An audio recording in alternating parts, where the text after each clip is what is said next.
بیٹھے کی دوسری نشست میں آپ کو خوش آمدید. اور ہم بات کر رہے تھے نور اللہ صاحب سے. تو نور اللہ صاحب ضرور جواب دے دیں اسی سوال کا جہاں سے بات ختم ہوئی تھی. فوج کے ساتھ مذاکرات کرنے کا ایجنڈا طنز نہیں کرنا. نہیں کوئی طنز نہیں. دیکھیں سویلین سیٹ اپ کی بحالی ایک بڑا ایجنڈا ہو سکتا ہے. نہیں میں ویسے بات کر رہا ہوں سیاسی جماعتوں کا. میں نے کہا کہ عمران خان صاحب اگر فوج کے ساتھ بات کرنا چاہ رہے ہیں تو ہر مذاکرات کا ایک ایجنڈا ہوتا ہے کہ بات کیا کرنی ہے. میں اسی طرف آ رہا ہوں کہ سیاسی جماعتیں اگر فوج سے مذاکرات کرتی ہیں تو ان کا ایجنڈا تو یہ ہو سکتا ہے کہ سیاسی نظام سیاسی سیٹ اپ کی بحالی ہو سکتا ہے. عمران خان صاحب کا مسئلہ یہ ہے کہ وہ ان میں کوئی تضاد نہیں ہے. ہم جو بات کریں نا ان میں تضاد ہے, کوئی تضاد نہیں ہے. وہ 1996 میں جہاں سے چلے تھے کہ فوج میری انگلی پکڑ کے مجھے اقتدار کی جس طرح نشست پہ انہوں نے رکھا ہوا تھا مسند پر بٹھا دے, اس طرح سے انہوں نے تو نشست پہ رکھا ہوا تھا نا, اس طرح سے ان کی خواہش ہے. اچھا وہ 1996 تھا, وہ کیانی صاحب کا دور تھا, وہ پاشا صاحب کا دور تھا, وہ ظہیر الاسلام صاحب کا اعترافی بیان ہے, وہ اپنا شکریہ راحل شریف صاحب کا دور تھا, اور اس کے بعد جو تازہ ترین جب ان کی آمد ہوئی تو وہ ساری چیزیں ایک ہی ٹریک پر چلتی رہی ہیں. اچھا اس سے پہلے بلکہ جب وہ چیف وہ بنے تھے پولنگ ایجنٹ بنے تھے یا کیا ان کے مشرف صاحب کے ریفرینڈم میں, تو ان کا تو صرف مقصد یہ تھا کہ فوج کسی طرح سے ان کو اقتدار میں لے آئے. اچھا اب بھی وہ جو بات کرتے ہیں کہ یہ میرے مینڈیٹ چوری ہوا ہے, مینڈیٹ تو اب چلے ان کا یہ بہانہ ہے. 2018 میں تو ان کو مینڈیٹ مل گیا تھا, انہوں نے حکومت بھی بنا لی تھی, تو حکومت میں آنے کے بعد وہ پھر کسی سے بات کرنے کو تیار نہیں تھے. حتیٰ کہ جو اہم ترین قومی سلامتی کے معاملات تھے ان پر بھی بیٹھ کر بات کرنے کے لیے وہ سیاسی جماعتوں کے ساتھ تیار نہیں تھے. جب انڈیا کے ساتھ تیار ہیں ان کے ساتھ بات سیاسی جماعتیں بار بار اس بات کا اعلان کرتی رہی. سیاسی جماعتیں صاحب نے تو پہلے دن اسمبلی کے فلور پہ جب یہ اقتدار میں آئے ہیں 18 اگست. نہیں میں آپ کی بات کر رہا ہوں. الیکشن 2024 کے الیکشن سے پہلے اور الیکشن کے بعد دونوں مرتبہ پیپلز پارٹی نے خصوصاً اور نون لیگ نے بھی عموماً انہوں نے آفر کی کہ ٹھیک ہے. اچھا پھر بات وہی ہے کہ ایجنڈا کیا ہوگا. عمران خان صاحب کا ایجنڈا یہ ہے کہ سب کو آؤٹ کر دیں اور مجھے اکیلے کو لے آئے. ہماری جو سیاسی جماعتیں جو گورنمنٹ میں ہیں وہ اگر کہتی ہیں عمران خان صاحب کو آؤ ہمارے ساتھ بات کرو, ان کا ایجنڈا کیا ہوگا؟ اچھا ان کا ایجنڈا تو یہ ہوگا کہ آپ جو پارلیمانی سیاست ہے اس میں شامل ہوں, جو کہ وہ کسی حد تک ہیں بھی, مطلب مائنس عمران خان ان کی پارٹی پارلیمانی سیاست کا حصہ ہے اور سب ولنگلی اس میں سسٹم میں آگے چلنا چاہ رہے ہیں. علی امین گنڈا پور بھی ان کے جذباتی بیانات اپنی جگہ, لیکن وہ وزیر اعظم سے بھی ملے, وہ وزیر داخلہ سے بھی ملے اور سب کے ساتھ چل رہے ہیں. اسی طرح باقی پارٹی بھی سیاسی نظام میں سیاسی سسٹم کے مطابق چلنا چاہ رہی ہے. ایک اکیلے عمران خان صاحب ہیں. اچھا ان کا مسئلہ یہ ہے کہ وہ اپنی ذات سے آگے سوچ نہیں سکتے, اپنی ذات سے آگے دیکھ نہیں سکتے. ان کے لیے ریڈ لائن صرف عمران خان ہے, جو انہوں نے باقاعدہ کیمپین بھی چلائی. تو اب انہیں نظر آ رہا ہے کہ وہ تو آؤٹ ہو گئے ہیں. اچھا ان کے جو مقدمات ہیں اور جس طرح کی انہیں سزائیں ہو چکی ہیں اور مزید مقدمات چل رہے ہیں, تو انہیں نظر آ رہا ہے کہ اگلے 5 7 8 10 سال وہ سیاست سے آؤٹ ہیں. تو یہ وہ برداشت نہیں کر سکتے کہ بطور سیاسی جماعت تحریک انصاف تو وہ سسٹم میں شامل ہو اور عمران خان صاحب گھر بیٹھے ہوں. صرف اتنا سا ان کا مسئلہ ہے. اور ان کے ظاہر ہے وہ جس اس میں مشینری میں پلے بڑے ہیں, جس سسٹم میں پلے بڑے ہیں, وہ انہیں یہ نظر آ رہا ہے کہ مجھے کسی طرح سے واپس لے آئیں. یہ ان کا 1 پوائنٹ ایجنڈا ہے اور یہ وہ بار بار کہہ چکے ہیں. ابھی یہ جو رؤوف حسن صاحب کی ہم بات کر رہے ہیں کہ انہوں نے یہ بیان دیا کہ ہم نے 1.5 سال سے کمیٹی بنائی ہوئی ہے اور ہم مذاکرات کرنا چاہ رہے ہیں, تو عمران سوا سال سے چلے, تو عمران خان صاحب نے عدالت میں بیٹھ کر بھی یہی بیان دیا تھا کہ میں تو سب سے مذاکرات کے لیے تیار ہوں. میں نے تو اس شخص سے جنرل باجوہ کا نام لے کے کہا جس نے مجھے حکومت سے نکالا, اٹھا کے باہر پھینک دیا. ان کے خیال میں باجوہ نے پھینکا تھا, ویسے تو وہ ایک سیاسی عمل تھا تحریک عدم اعتماد کا جس کے ذریعے انہیں باہر نکالا گیا, آئینی قانونی دستوری عمل تھا.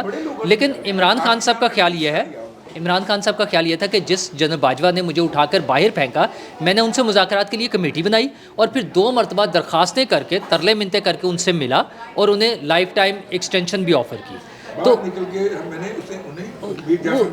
تو یہ ان کا ایشو نہیں ہے. ان کی صرف ایک خواہش ہے کہ وہ کسی طرح سے دوبارہ اقتدار میں آ جائیں, اور وہ انہیں معلوم ہے کہ اس سیاسی نظام میں وہ نہیں آ سکتے. ان کے پاس واحد طریقہ, جس طرح وہ پہلے بھی آئے ہیں, کہ باجوہ صاحب اور جو بھی D G I S I اور آرمی چیف انہیں سپورٹ کریں اور انہیں اٹھا کے لا کے اقتدار میں بٹھا دیں.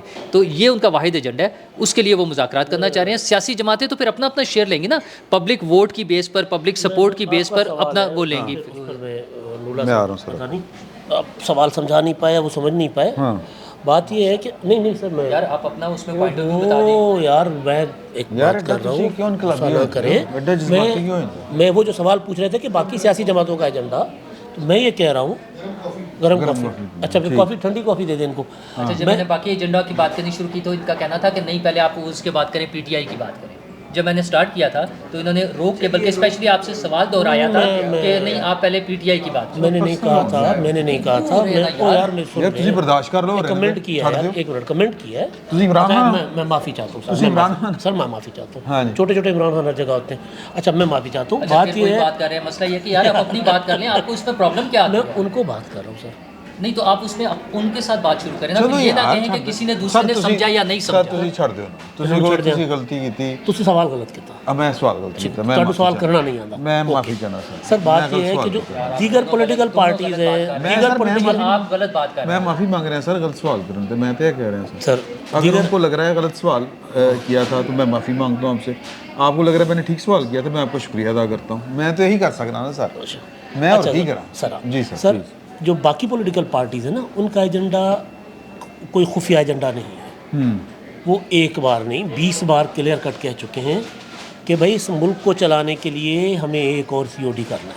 ٹھیک ہے. اس ملک کو چلانے کے لیے ہمیں میثاق معیشت کرنا ہے. جس دن حکومت بنانے کا اعلان ہوا تھا چودھری شجاعت حسین صاحب کے ہاں, وہاں صدر آصف زرداری صاحب نے کہا کہ جی ہم پی ٹی آئی کو بھی ساتھ لے کر چلنا چاہتے ہیں. ابھی حکومت نہیں بنی تھی. صحیح. صدر صاحب نے اپنے خطاب میں کہا کہ جی سب آئیں. ابھی جو سیاسی بحران کو ختم کرنا ہم نے. وزیر اعظم شہباز شریف صاحب نے بارہا کہا کہ جی ہم چاہتے ہیں کہ سب آئیں, بیٹھیں. رانا ثناء اللہ صاحب کہتے ہیں آپ مذاکرات شروع کریں ہمارے ساتھ, اور ہو سکتا ہے مذاکرات کے نتیجے میں عمران خان کی رہائی بھی ہو جائے. دیکھیں ان کا ایجنڈا بالکل کلیئر ہے. ایجنڈا یہ ہے کہ بھائی سارے گرینڈ ڈائلاگ کریں, سی او ڈی کریں, اور اس کے نتیجے میں الٹیمیٹلی کیا ہوگا, فوج کا اسٹیبلشمنٹ کا کردار سیاست کے اندر کمزور ہوگا, جو کہ عمران خان نہیں چاہتے. جو کہ کہیں نہ کہیں فوج کو بھی سپورٹ کرتی ہے یہ بات کہ بھئی عمران خان اگر فوج کو اٹیک کرتا ہے تو باقی ساری فورسز فوج کو ڈیفینڈ کرتی ہیں, ان کو کرنا پڑتا ہے. مطلب نون لیگ اگر فوج عمران خان کے فوج کے اوپر ہونے والے حملوں کا دفاع کرے یا پیپلز پارٹی دفاع کرے تو فوج کا کردار, دفاعی کردار تو مضبوط ہے ہی, فوج کا سیاسی کردار مضبوط ہوتا ہے. تو سیاسی قوتیں ان کے ساتھ جب ہماری گپ شپ ہوتی ہے بیٹھتے ہیں, وہ کہتے ہیں یار ہم چاہتے ہیں کہ بیٹھیں ہمارے ساتھ, لیکن کیونکہ ان کا ایجنڈا نہیں ہے سیاسی عمل کو مضبوط کرنا عمران خان کا. اگر ایک اور سی او ڈی ہو جاتا ہے جس پر عمران خان دستخط کرتے ہیں اور ساری پولیٹیکل فورسز یہ طے کر لیتی ہیں کہ ختم, بے نظیر شہید نے اور نواز شریف صاحب نے یہی طے کیا تھا نا کہ یار آئندہ ہم فوج کی طرف نہیں دیکھیں گے, وہ پھر کسی اور لے آئیں گے. سر بے شک لے آئیں نا, کتنے لے آئیں گے پھر. دیکھیں مسئلہ یہ ہے کہ پھر لانے میں, عمران خان کو لانے میں 2008 میں سی او ڈی کے تحت حکومت چلنا شروع ہوئی نا, تو ان کو لانے میں 10 سال لگ گئے سر, اور پالتے پالتے اس کو 30-40 سال لگ گئے. تو ایک جو ایجنڈا ہے وہ بالکل کلیئر ہے. ہمیں ان کے اوپر ان کی جو تنقید بھی کرتے ہیں ہم ان کے کردار پر بھی کہ وہ اس طرح اسٹرانگ کردار پولیٹیکل ان کا نہیں ہے پیپلز پارٹی اور نون لیگ کا. لیکن اگر وہ ساری پولیٹیکل فورسز کو بٹھانا چاہتے ہیں تو اس کا مطلب یہ ہے کہ وہ فوج کے کردار کو کمزور کرنا چاہتے ہیں سیاست کے اندر. چلیں ٹھیک ہو, ایجنڈا کلیئر ہے. بڑا آپ کچھ کہنا چاہ رہے تھے, پھر میں اگلے ٹاپک پر. میرا سوال یہ تھا, نہیں آپ نے کہا تھا نا آپ بات کریں گے ان کی بات کے اوپر, وہ ہو گیا. سوال یہی ہے کہ ایجنڈا ہوتا ہے نا ہر کسی کا مذاکرات کے لیے.